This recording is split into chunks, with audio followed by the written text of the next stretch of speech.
tout cas, je présente un peu le sujet. Donc moi, j'étais censée faire, on va dire, une petite parenthèse finalement dans ces 2 journées dédiées au genre, puisqu'on était à Autun et que il s'agissait plutôt de profiter de cette occasion pour vous présenter en quelques mots le projet d'extension, rénovation du musée, que vraiment de m'inscrire dans cette question du genre, qui pour moi est plus un filigrane que vraiment un sujet identifié de manière un peu monolithe. Donc bon, ça va être peut-être un peu moins touristique, ça va être plus en images, j'espère que ça sera quand même agréable pour vous. Je pensais de commencer déjà simplement en vous faisant un petit état des lieux de ce qu'est le musée aujourd'hui. Vous venez de le découvrir par certaines de ces œuvres avec Magali et Irène. Moi, je vais vous le présenter de manière plus pragmatique. J'aurais juste besoin de savoir si vous voyez mon PowerPoint, parce que nous, on ne les visualise pas. Oui, est-ce que vous voyez mon page 1 intitulé Le panoptique de... Voilà. C'est bon? Très bien. Panoptique de musée Rollin avec une image du projet. Oui, c'est bon. Voilà, donc ça c'est la première image du projet, c'est donc moi qui ai la main sur les diapositives. Moi j'avais prévu un diaporama qui défile assez vite, alors comme je vois pas mes diapositives, j'espère que ça va marcher quand même. Donc ça c'est simplement une image du projet. Au passage, vous voyez que donc ça va être un projet vraiment d'envergure, ambitieux. Le musée Rollin, l'actuel musée Rollin, c'est le bâtiment qui se trouve à gauche sur cette photographie, donc cet hôtel du XVe siècle, qui va être étendu donc à une prison circulaire qui se trouve à côté, au palais de justice qui se trouve encore plus à droite, et même le petit bâtiment que vous voyez en retour du palais de justice en contrebas, la halle d'Alencourt. Donc on triple quasiment la taille du musée et ça s'accompagne d'un véritable changement d'identité. On est au-delà d'une extension à proprement parler, ce qui a légitimé également un changement de nom qui a été du coup validé par la ville il y a peu de temps. Musée Rollin est toujours là, mais passe en seconde position derrière le panoptique d'Autun. Le panoptique, je vais y revenir en quelques mots tout à l'heure, c'est à la fois le concept de la prison et c'est ce qui a porté quelque part un peu le concept de ce futur musée. Alors, je vais essayer de passer mes diapos. Voilà. Donc, juste en quelques mots, je voulais faire l'état des lieux du musée d'aujourd'hui. Pourquoi est-ce que la ville d'Autun s'est lancée dans ce projet, sinon démesuré, en tout cas très ambitieux. Évidemment, la ville d'Autun a une ambition touristique sur laquelle elle mise en ce moment en priorité, mais plus précisément pour le musée, là vous avez une vue du musée actuel pris depuis le clocher de la cathédrale, ce qui permet d'avoir cette petite vue plongeante, et qui présente un certain nombre d'atouts et d'inconvénients du musée Rollin d'aujourd'hui. C'est un musée qui est évidemment dans un monument historique, avec cet hôtel du XVe siècle, qui a un charme fou, qui a des collections splendides, mais qui pose un certain nombre de problèmes, notamment, par exemple, de donner cette impression un peu de fermeture sur la ville. Ça se voit assez bien sur cette diapositive, d'autant plus que là, les volets sont fermés. La façade sur la cour, la place Saint-Louis du musée est une façade finalement assez fermée, uniquement faite de fenêtres. La porte se trouve en contrebas, dans une rue piétonne, moins visible. Et le musée, d'une manière générale, donne vraiment cette impression d'être refermé sur lui-même. Donc, il y avait premièrement ce souhait d'ouvrir le musée sur la ville. Par ailleurs, je passe mes diapos. Donc voilà. Par ailleurs, comme je le disais tout à l'heure, très joli musée, notamment très beau bâtiment avec cet hôtel Rollin qui a vraiment gardé sur certaines parties cet esprit du XVe siècle, aussi bien à l'intérieur qu'à l'extérieur.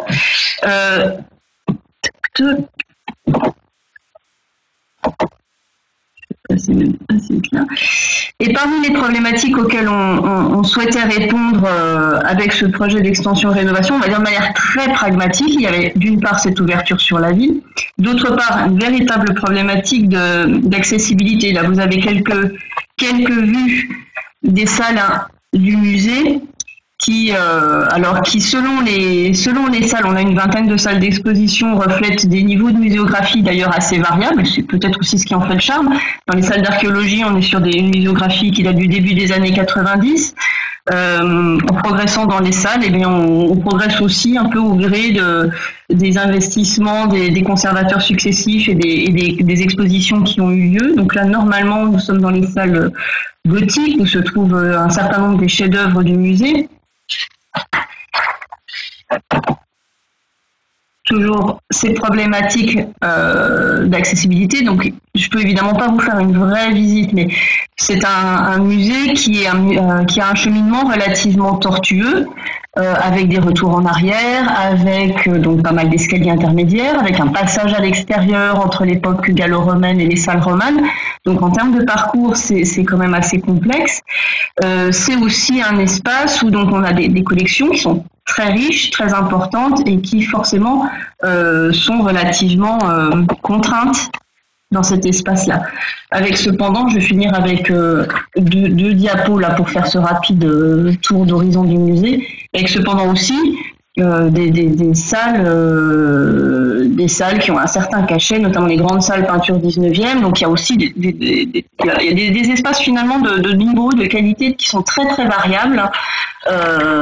Certains avec une présentation relativement intéressante, un peu surannée mais qui a beaucoup de charme, d'autres qui vraiment sont en deçà en termes de qualité. Là je parle vraiment de scénographie et je parle de bâtiments.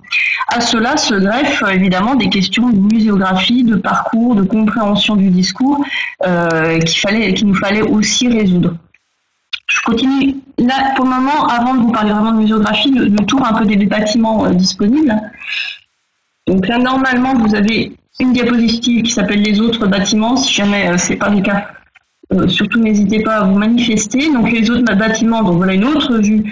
On tourne autour de la prison. Cette prison a été un peu le cœur du projet du musée dès que la ville a pu en faire l'acquisition au début des années 2000. Le projet d'extension du musée, il a, je pense, dans les esprits ici à Autun, peut-être bien 40 ans quelque part. Mais c'est avec l'acquisition de la prison panoptique au début des années 2000 que ce projet a vraiment pris corps, avec l'idée de réaliser un nouveau musée dont cette prison serait en quelque sorte la rotule, l'élément central, puisqu'il s'agissait à la fois d'un monument historique exceptionnel, que je vous résume en 2 mots. Il s'agit donc d'une prison circulaire. C'est la dernière prison circulaire conservée en France, qui est tout à fait, qui est la concrétisation, on va dire, du modèle du panoptisme mis en place et surtout défendu, écrit, élaboré par Jérémy Bentham à la fin du XVIIIe siècle.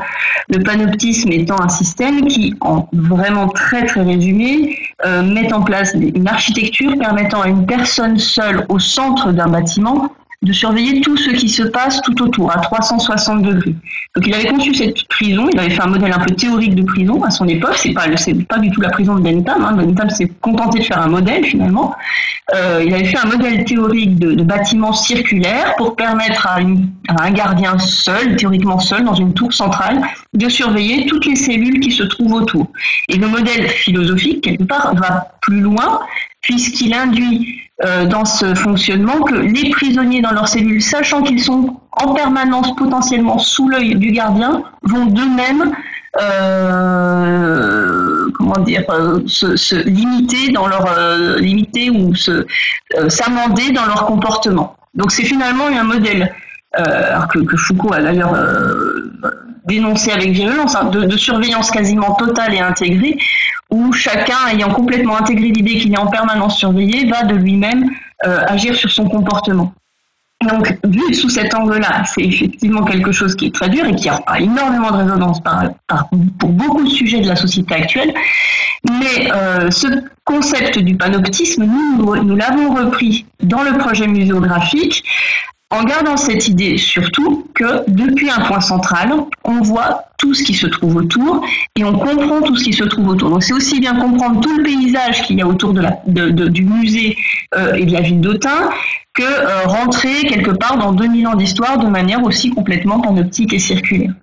Ça peut sembler être des mots un petit peu flous, là, tel que je vous le dis, mais finalement, le projet muséal va concrétiser ça de manière assez claire, notamment, vous allez le voir dans peu de temps, parce que le toit de la prison, alors là, vous voyez le toit tel qu'il est aujourd'hui de cette prison, simplement aujourd'hui, on a une couverture provisoire pour mettre le bâtiment hors d'eau. Ce toit va être recouvert d'un étage supplémentaire qui va être un étage panoramique qui va donner accès au paysage d'Autun. Et ce paysage d'Autun, ça va être notre point de départ du parcours muséographique, puisque ce musée qui va au contraire du précédent, s'ouvrir sur la ville, doit faire le lien entre les collections muséales, l'histoire d'Autun et le patrimoine qui est encore visible aujourd'hui dans la ville d'Autun, puisqu'on a cette chance ici d'avoir une ville avec un patrimoine antique très important, médiéval, moderne. Donc on veut que le musée soit ce lieu où, depuis ce point unique, on puisse découvrir à 360 degrés le paysage, le patrimoine de la ville d'Autun. D'où le changement de nom. J'ai passé un petit peu de temps là-dessus, mais finalement, je vous en dirai un peu moins tout à l'heure. Je continue avec les derniers bâtiments qui constituent le futur musée. Le palais de justice. J'ai l'impression que je suis restée coincée sur la prison.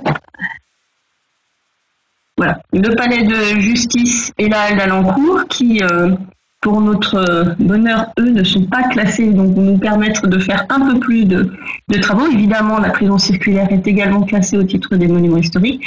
Le palais de justice et la halle d'Alencourt, donc vous avez le palais de justice, ce sont les deux images de droite. Et la halle d'Alencourt, il faut imaginer qu'elle est un peu en contrebas sur la place encore en dessous du palais de justice. Ce sont deux grands bâtiments qui vont accueillir finalement toutes les fonctions attendues d'un musée, mais qui ne sont pas proprement le parcours permanent.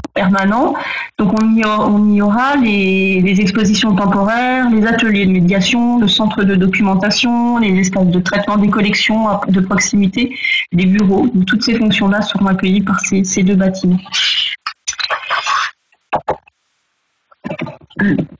Et en quelques mots rapides, j'essaie d'arriver à ma dernière diapo. Voilà. Quelques mots rapides sur ce qui était le programme. Donc là, normalement, vous avez un petit schéma un peu éclaté de ces trois bâtiments. Je vais passer évidemment très vite, mais les années 2017 et 2018 ont été consacrées à la rédaction d'un programme. Qu'est-ce qu'on souhaitait faire de ces trois bâtiments? Donc, ce que je vous ai dit depuis le début de la communication émaille dans ce programme.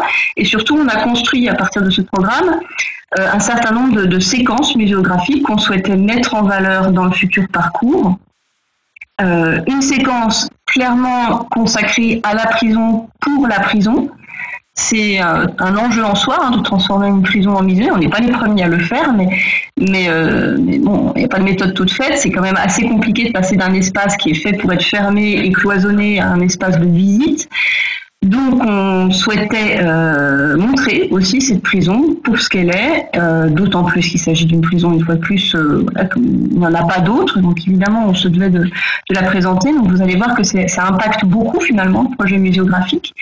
Ensuite, on voulait faire une place importante au patrimoine. Donc, je vous ai déjà parlé de cet étage panoramique qu'on souhaitait mettre au sommet de la prison, dont j'ai déjà dit deux mots. Vous avez vu passer un peu en image dans les projets d'architectes, ce qui permet de couvrir les cours de promenade que vous avez entrevus tout à l'heure, qui sont des espèces de petites cours terrasses, on va dire, au sommet du bâtiment, dans lesquelles on va développer des salles de médiation vraiment autour du patrimoine urbain. Et puis le parcours des collections, parce que l'air de rien, avec tout ça, on n'a toujours pas montré les objets du musée. Le parcours des collections s'organise en 4 grandes séquences, 3 séquences qui sont vraiment liées à l'histoire d'Autun et qui font vraiment cet aller-retour entre les collections muséales, le patrimoine visible, l'histoire de la ville. Une séquence sur l'aspect hors norme de la ville antique. Une autre séquence sur la place de la religion dans la formation et l'évolution, le développement de la ville, on va dire du haut Moyen-Âge jusqu'au XVe siècle. Et une troisième séquence historique sur Autun, notamment sur la place de l'histoire et le recyclage de l'histoire au gré des siècles dans l'histoire d'Autun, du XVIe notamment jusqu'au XIXe siècle. Et on arrive finalement à la fin de ce parcours historique aux grandes époques de la société éduenne, des sociétés savantes qui ont fondé le musée Rollin, à leur politique d'acquisition, et quelque part on boucle la boucle de cette manière-là, puisqu'on renvoie à un premier musée qui conclut le parcours de ce nouveau musée. Et une dernière grande séquence importante est consacrée aux collections d'art, cette fois européen, puisque par ailleurs, le musée Rollin a fait, notamment depuis 1954, donc c'était la donation du musée par la société éduenne à la ville d'Autun, donc depuis 1954, il y a eu beaucoup d'acquisitions de collections d'art, notamment 19e et 20e. Donc on a également des collections d'art importantes et on a une grande section sur l'art européen du 15e au XXe siècle. Donc on avait imaginé, ça nous donne 8 séquences à peu près, 8 grandes séquences à développer sur cet ensemble de bâtiments. Évidemment, on avait imaginé un certain nombre de choses. Quoi qu'il en soit, l'étage panoramique se trouvait forcément au sommet de la prison. Évidemment, la prison, on en parlait dans la prison. Pour le reste, les séquences de collection étaient logées de manière un peu théorique. On avait envisagé des possibilités d'extension. Tout ceci afin de chiffrer à peu près un projet et de monter un concours d'architectes. Et ça, c'est toute la magie des concours d'architectes. On n'a pas du tout eu les réponses auxquelles on s'attendait. Et donc au final, voilà, donc c'est ce projet, dont vous avez donc déjà vu quelques images en page d'intro, qui a été lauréat du concours, projet de l'atelier de novembre avec l'équipe de scénographes d'Adrien Gardère notamment, ils sont nombreux en fait. Et ce projet a été retenu, comme vous le voyez peut-être un peu en plan là sur cette diapositive, parce qu'il répondait parfaitement à notre souhait d'ouvrir le musée sur la ville. Et si vous voyez un peu dans le détail, vous voyez que de part et d'autre, j'aurais bien aimé avoir un pointeur là, de part et d'autre de la prison, finalement, il n'y a plus de mur qui relie le bâtiment carré qui est devant la prison au bâtiment de l'hôtel Rollin d'un côté et du palais de justice de l'autre. C'est-à-dire que finalement, on détache chacun de ces 3 bâtiments en les ouvrant complètement sur l'espace public. Et la place Saint-Louis, qui fait face à la prison, s'engouffre tout autour de la prison et permet une promenade urbaine tout autour de la prison. Donc le musée s'ouvre et par ailleurs rend, même pas aux visiteurs, mais rend à tout le monde la découverte de ces monuments, qui sont des très très beaux monuments sur lesquels on va récupérer évidemment des points de vue qui va les rendre de nouveau visibles. Aujourd'hui, pour qui se promène place Saint-Louis, la prison elle est quasiment finalement invisible parce qu'elle est cachée par ses murs et par le petit bâtiment carré qui la précède. Et comment, en ouvrant ainsi le site sans du tout rajouter d'extension en surface, les équipes ont réussi à répondre à la grosse problématique, d'étendre l'espace de présentation des collections et de les rendre accessibles, puisque c'est quand même un des gros enjeux, c'est qu'il fallait, malgré la complexité d'un site avec 4 bâtiments différents avec une déclivité importante, il fallait restituer une accessibilité complète, PMR évidemment, notamment, même s'il n'y a pas que ça, et permettre un parcours de visite à peu près fluide, le plus fluide possible. Eh bien, il le résolve de cette manière, comme vous le voyez sur cette coupe, en réalisant en fait un niveau souterrain, donc on creuse, et c'est là où l'équipe a surpris tout le monde, parce qu'on est évidemment au cœur du centre historique d'Autun, et donc les vestiges archéologiques ici se succèdent sur plusieurs mètres de haut. Mais on creuse pour faire une plateforme souterraine qui relie finalement par le bas et le palais de justice, et la prison, et l'hôtel Rollin. Vous allez voir que c'est comme ça que l'équipe a résolu la problématique de la muséographie.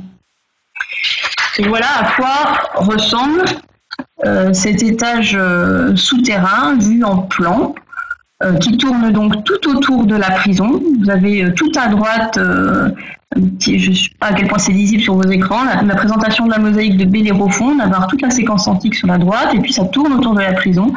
Les collections médiévales se poursuivent sur la gauche de la prison, et cet étage souterrain rejoint finalement tout doucement, presque assez naturellement, les niveaux les plus bas de l'hôtel Rollin.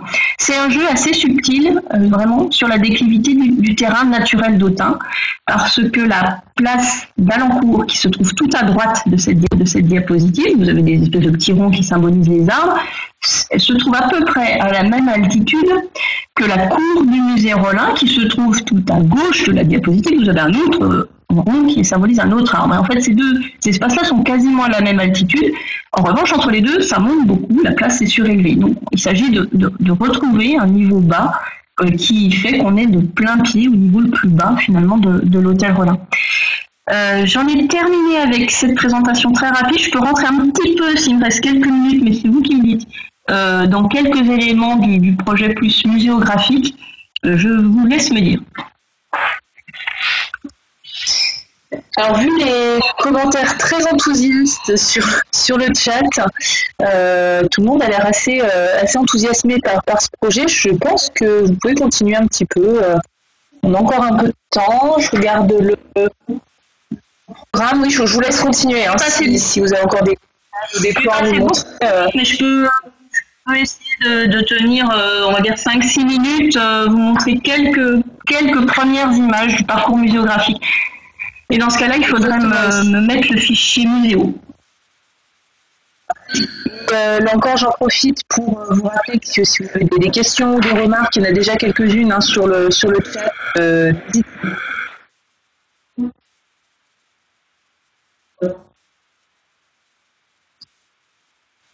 Agathe, normalement, tu dois voir la présentation. Alors moi, j'entends à peu près.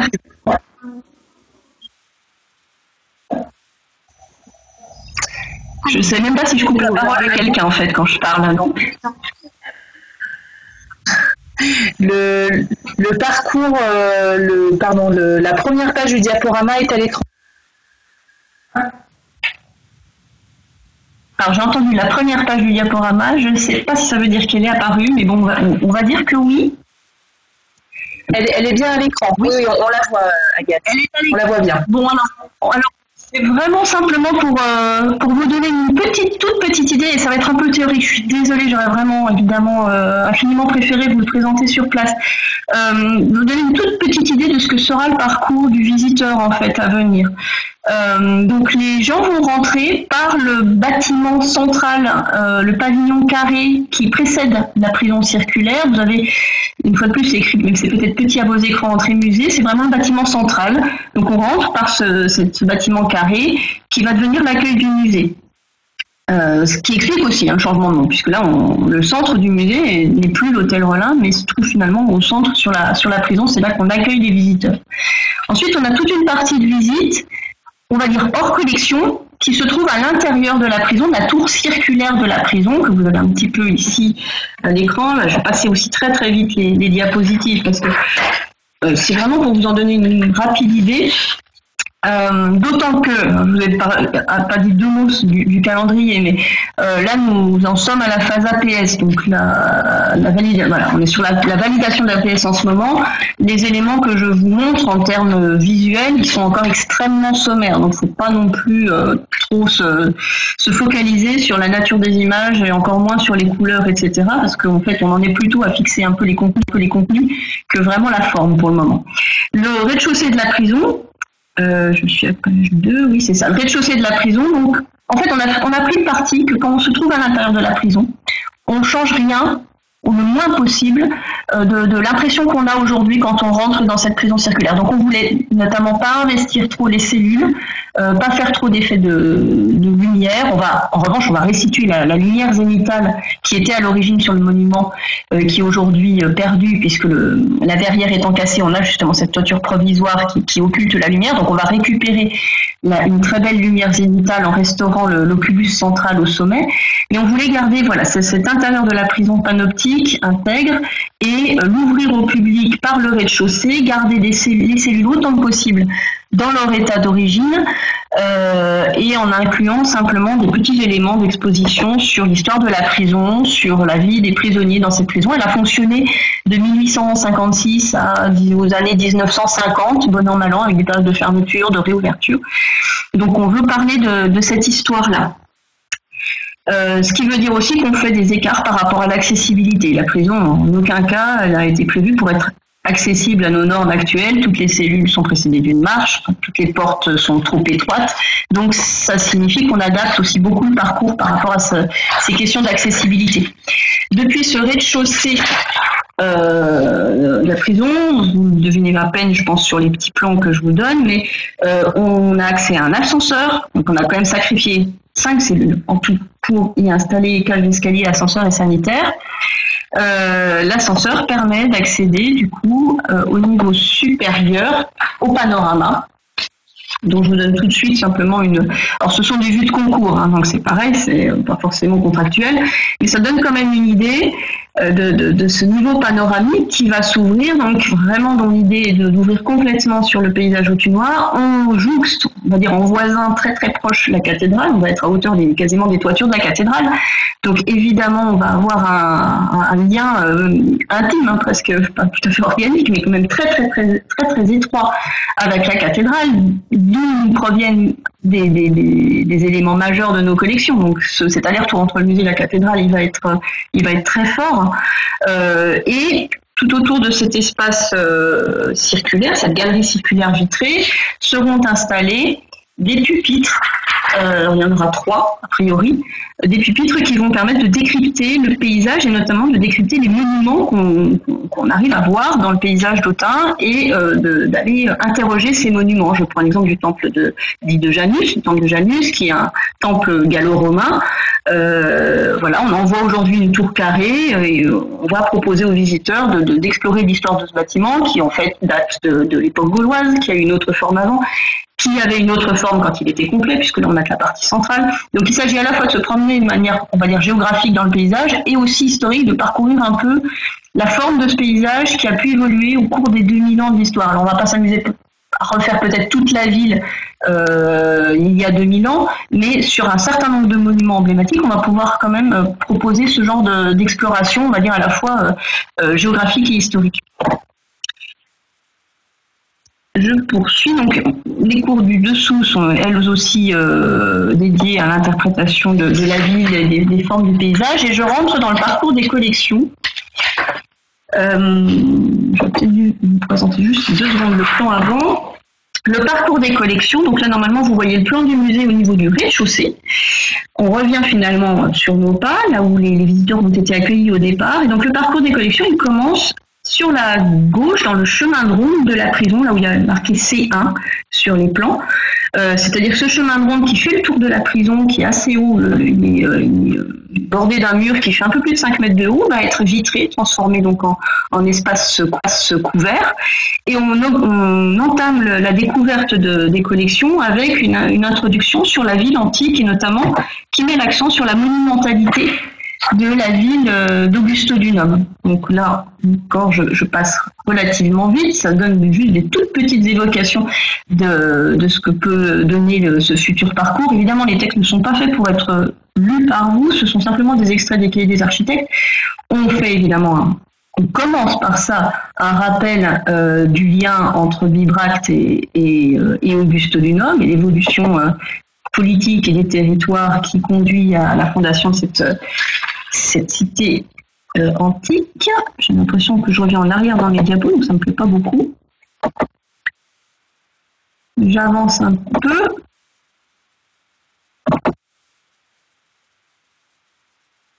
Voilà, j'espère que tout le monde me suit. Normalement, on est sur une diapositive avec une dame qui regarde une carte. Donc on est dans le chemin de ronde, je poursuis la petite balade, on continue dans le chemin de ronde avec donc tous ces éléments vraiment de monumentalité de la ville antique. Donc là, on travaille en ce moment énormément sur la médiation. J'aurai toutes sortes de discussions à avoir avec les uns et les autres sur la part nécessaire et souhaitée du multimédia, par exemple, dans la muséographie, et les autres types de médiation et le bon équilibre à trouver. En tout cas, c'est ce qui constitue en ce moment beaucoup nos discussions. Il s'agit vraiment de réussir à restituer cette ville monumentale, remarquable, avec des débris, des vestiges qui sont quand même très très lacunaires, qui sont pour l'essentiel passés dans les fours à chaud. J'avance beaucoup plus vite parce que je vois que le temps tourne. Dans l'espace souterrain se déploie donc le gros des collections archéologiques, toute l'Antiquité, avec des pièces majeures comme la présentation de la mosaïque de Bellérophon, qu'on va pouvoir pour la première fois depuis sa mise au jour représenter de manière un peu intégrale, c'est-à-dire avec le tapis associé au médaillon central, au médaillon rond de Bellérophon. Normalement, vous êtes sur la diapositive de Bellérophon en ce moment. Donc on en profite de cette place supplémentaire pour présenter des œuvres majeures en plus, mais surtout on en profite pour essayer de retravailler le discours. Il s'agit d'être beaucoup plus explicite, clair sur le lien entre ces objets que l'on montre et ce qu'ils nous racontent de l'histoire de la vie d'Auguste Dunant. Mais c'est pas le sujet aujourd'hui, donc je vais beaucoup plus vite. On poursuit. Donc, avec les collections médiévales qui donc se trouvent elles aussi sur ce niveau un petit peu en sous-sol. Beaucoup de cartographie, beaucoup de maquettes, puisque à chaque fois on se raccroche une fois de plus à l'image de la ville qui évolue au fil des époques. Beaucoup de choses liées à la cathédrale, je passe aussi assez vite sur ces diapositives. Ici, un travail que l'on est en train de mener sur le tombeau de Saint-Lazare, un des monuments emblématiques d'Autun, dont on conserve quelque chose comme 515 fragments. Donc il s'agit à partir de ces 515 fragments de donner au public une image de ce qu'était le monument à l'origine. Donc on a beaucoup travaillé et finalement la cathédrale est un sujet majeur, même pour le musée. Et on finit le tour, je sais pas si... Ah, je suis passée au deuxième là, c'est ça. Hop. Voilà. Et on finit ce tour du rez-de-jardin en longeant toujours la prison. Vous avez un espèce de petit couloir, je ne sais pas si vous arrivez à lire, ça s'appelle D Interprétation Hôtel Rollin, qui longe finalement la cour Rollin. Et ça, c'est vraiment l'intérêt et un des atouts du projet architectural, c'est que la muséographie, autant que possible, on va dire, s'appuie aussi sur les monuments tels qu'ils sont et qu'on vient occuper. Ici, en longeant la cour de l'hôtel Rollin, on finalement retrouve la lumière parce qu'on est là sur une baie vitrée qui ouvre sur la cour et on voit cet hôtel du XVe siècle au moment où on commence à aborder la ville du XVe siècle, cet habitat privilégié, notamment représenté ici avec l'hôtel Rollin, et les mécénats, les grands mécénats de la dynastie des Rollin, qui nous amènent aux salles suivantes. Et à partir de là, on s'engouffre par cette partie basse dans l'hôtel Rollin, notre actuel musée finalement. On fait un parcours qui n'a rien à voir avec le parcours actuel et que je vais simplement là vraiment finir de passer les diapositives pour vous montrer un peu rapidement comment ça peut, quelques vues. On poursuit ce parcours historique en montant dans les étages. Le gros atout aussi du projet là qui nous avait été proposé, c'est que c'était le seul projet des 4 lauréats à qui on avait demandé de travailler qui proposait un vrai parcours fluide, sans retour en arrière, sans trop cloisonner. Là, on passe d'une séquence à l'autre de manière très très fluide au fil des salles.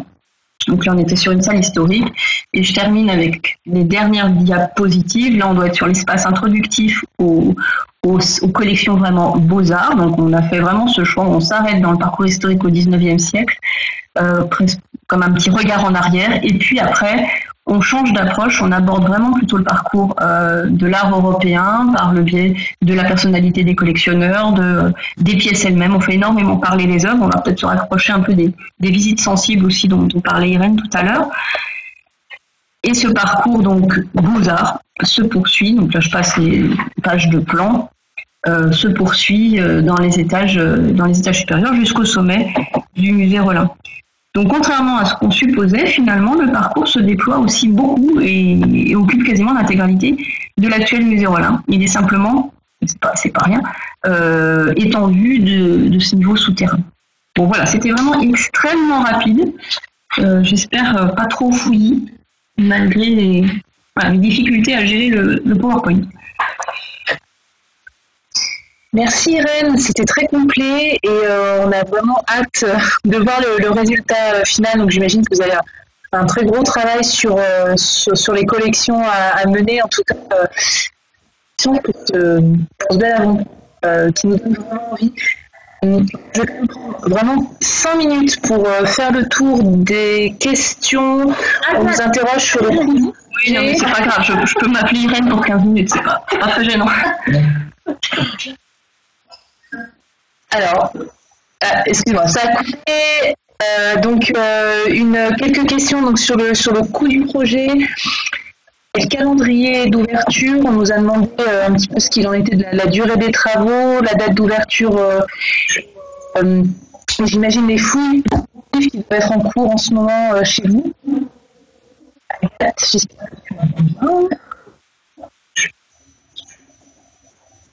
Je n'entends rien. C'est le calendrier d'ouverture, c'est ça la question? Voilà, on nous a posé des questions. Donc le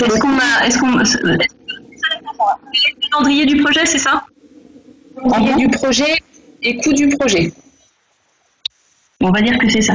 Donc, pour vous donner quelques éléments. Oui. Alors, calendrier et coût. Le calendrier, donc nous sommes actuellement, je vous le disais, en phase APS, donc on va être dans les études architecturales jusqu'à mi-2022 à peu près, pour un démarrage du chantier concrètement fin 2022 et une ouverture du musée fin 2024. Enfin, c'est notre calendrier. Évidemment, toujours un peu théorique comme tous les calendriers, mais enfin c'est quand même celui qu'on essaie de tenir avec quand même là-dedans une incertitude encore importante qui est celle de l'archéologie, puisque là on a terminé la phase de diagnostic archéologique sur l'ensemble du périmètre. Comme on s'y attendait, il y a énormément de choses et on connaîtra vraiment la prescription de fouilles et donc on pourra vraiment chiffrer en temps et budgétairement parlant la phase de fouilles d'ici la fin de l'année. Donc il va falloir qu'on arrive à caler cette phase d'archéologie qui est évidemment importante et primordiale dans ce calendrier. On ne sait pas exactement si ça va pouvoir se faire de manière parfaitement parallèle aux phases d'études ou si ça va venir mordre un peu sur ce qui serait normalement notre démarrage de chantier. Donc ça, c'est la principale incertitude. Et pour finir sur le calendrier, on ouvrirait donc fin 2024 ce qu'on appelle la première tranche, la tranche ferme, qui est la très grosse première tranche, qui correspond aux 3/4 du projet, qui est en fait la prison, tout l'espace souterrain et tout le musée Rollin. C'est-à-dire qu'en fait, on ouvrira à la fin de la tranche ferme l'intégralité du parcours permanent, l'accueil du public et tout, on va dire tous les éléments de service associés, café, boutique, etc. Viendra dans une seconde tranche les bâtiments du Palais de Justice et de la Halle Alencourt, qui abriteront, comme je vous le disais tout à l'heure, tous les services, et notamment des services qui sont quand même un peu essentiels pour un musée, comme les salles d'exposition temporaires. Voilà, donc ça veut dire qu'on va quand même ouvrir en 2024 un musée alors qui va être, je l'espère, très très beau, très intéressant, mais qui n'aura pas la possibilité d'accueillir d'expos temporaires. Donc on aura encore le défi de lancer rapidement cette seconde phase. En termes de coûts, on est sur un coût global pour l'intégralité des travaux, donc tranche ferme et tranche optionnelle sur un coût hors taxe travaux de 19,6 millions. Ce qui fait en coût total opération, on avoisine les 30 millions. Alors, entre le coût hors taxe travaux et le coût global opération, vous rajoutez notamment tout ce qui est honoraire de maîtrise d'œuvre, tout ce qui est études et diagnostics, suivi de chantier, aléas, enfin, il y a pas mal de choses qui fait qu'on est à, on est à 10 millions de plus à peu près. Ce qui est, je peux quand même le dire, à peu près ce qui correspond depuis le début en fait aux chiffrages qui ont été faits aux différentes phases préalables. Une autre question pour vous, c'est comment se passera l'accessibilité dans les niveaux de l'hôtel Rollin qui pose actuellement problème? Alors c'est un très gros sujet. En fait, on la résout l'accessibilité à grand renfort d'escaliers, de cages d'ascenseur. Comme je suis passée vraiment très vite sur les espaces d'exposition, notamment dans l'hôtel Rollin Lacom, évidemment je ne vous ai pas présenté tout ce détail-là, mais il y a quasiment toute une aile de l'actuel hôtel Lacom, on va dire qu'il y a une aile qui fait le lien entre les deux bâtiments, qui va être dévolue aux circulations verticales. Donc au final, on a 6 cages d'ascenseur sur le projet. Donc on rend accessible l'intégralité du parcours. C'est lourd en fait. Enfin, j'en prends la mesure quotidiennement là en ce moment avec l'APS. Ça signifie que ça prend une place folle aussi dans l'actuel musée. Où aujourd'hui, finalement, dans nos salles d'exposition qui ne sont absolument pas accessibles, elles sont blindées d'œuvres. On va avoir finalement un accrochage qui va être moins dense dans le futur musée que dans le musée actuel, aussi du fait de ce grand nombre de cages d'ascenseurs et d'escaliers, y compris les escaliers de secours, c'est l'accessibilité, mais il y a la sécurité, etc. Voilà, donc on a beaucoup en fait de circulation verticale dans le parcours. Après, voilà, comme je vous le disais tout à l'heure, je ne voulais pas développer précisément, mais un des grands avantages de ce projet, c'est qu'on est sur un parcours qui est continu. On n'oblige pas les gens à faire tout un bâtiment, à ressortir, à rentrer dans un autre, à ressortir. Ils vont passer d'un espace à l'autre de manière qui, pour eux, sera assez fluide. Autre question, quid du périmètre MH de la cathédrale avec le nouveau musée ? Bon, on est en plein dedans, hein, de toute façon. Comme la cathédrale est MH, l'hôtel Rollin est MH, la prison panoptique est MH, on relève de la réglementation MH pour une grande partie du projet, en fait. Donc depuis même avant le projet, depuis même avant le concours d'architectes, les MH sont sollicités et valident les différents l'avancement, on va dire, des projets, même dès le stade de programmation. Il n'y a que le palais de justice et la Lancourt qui ne sont pas classés MH, qui sont en périmètre et qui là relèvent ce qu'on appelle le PSMV, le plan le secteur sauvegardé. Je ne sais plus quel est le terme exact actuel. On m'a demandé de dire ce que c'était que l'APS, parce que je vous parle d'APS depuis tout à l'heure. C'est l'avant-projet sommaire et c'est la première grosse phase des études architecturales et muséographiques.